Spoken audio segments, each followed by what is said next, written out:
CM Revanth Reddy Hydraa పేరుతో చేస్తున్న పనులను బీజేపీ మహిళా నాయకురాలు మాధవీలత స్వాగతించారు. ఆమె ఈ రోజు మీడియాతో మాట్లాడుతూ ఎంఐఎం నేతలు అసదుద్దీన్, అక్బరుద్దీన్ భూ కబ్జాలకు పాల్పడ్డారని ఆరోపించారు. వక్ఫ్ బోర్డు భూములు కబ్జాకు గురయ్యాయని అన్నారు. సౌత్ జోన్కు వచ్చిన జీహెచ్ఎంసీ నిధులను ఎంఐఎం అన్నతమ్ముళ్ల చేతుల్లోకి వెళ్తాయన్నారు. మరోవైపు నగరంలో మత విధ్వంసాన్ని సృష్టించడానికి ఈ నాయకులు పాల్పడుతున్నారని తెలిపారు.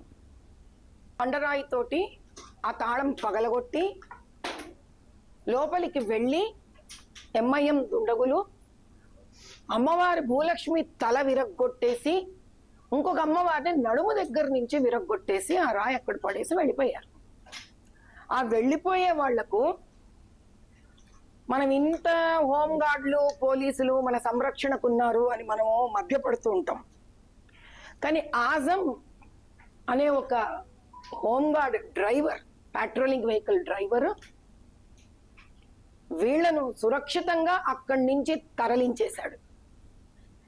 తమాషా ఏమిటి అంటే ఇది కేవలం ఒక 50 గజాల దూరంలో మాత్రమే ఉంది రక్షాపురం పోలీస్ స్టేషన్ కి. 50 గజాల దూరంలో ఉంటే గుడి పక్కననే 3 కెమెరాలు ఉన్నాయి.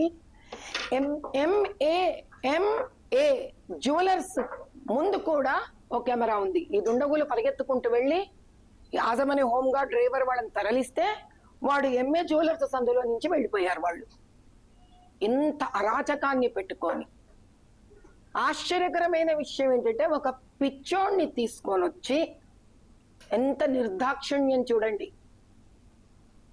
పిచ్చోడిని తీసుకొచ్చి, నిజంగా వాడు పిచ్చోడే అనుకోండి, ఆ తల్లి ఏడుస్తోంది. ఏడ్చే తల్లికి హిందూ తల్లి ముస్లిం తల్లి ఉండదు ఇక్కడ. ఆ తల్లి ఏడుస్తోంది, పిచ్చోడు నా కొడుకు, వాడు ఏం చేయగలుగుతాడని. నిజమే కదా? అంటే పిచ్చోడు ఇంత పర్ఫెక్ట్ గా అడ్రస్ ఎత్తుక్కొని ముందు ఉన్న షాపులు ఏమీ పగలగొట్టకుండా చాలా తెలివిగా ఏదో ఒక చోట ట్రైనింగ్ వచ్చినట్టుగా వాడు తాళం మాత్రమే పగలగొట్టి, వాడితో పాటు ఇంకొక 7 మంది ఉన్నారని నిన్న ఒప్పుకున్నారు. ఈ 7 మంది తలకాయలు పగలగొట్టకుండా చూడండి ఆ పిచ్చోడికి ఎంత చక్కటి ట్రైనింగ్ ఉందో మరి పాపం. మీర్పేట్లో హైడ్రా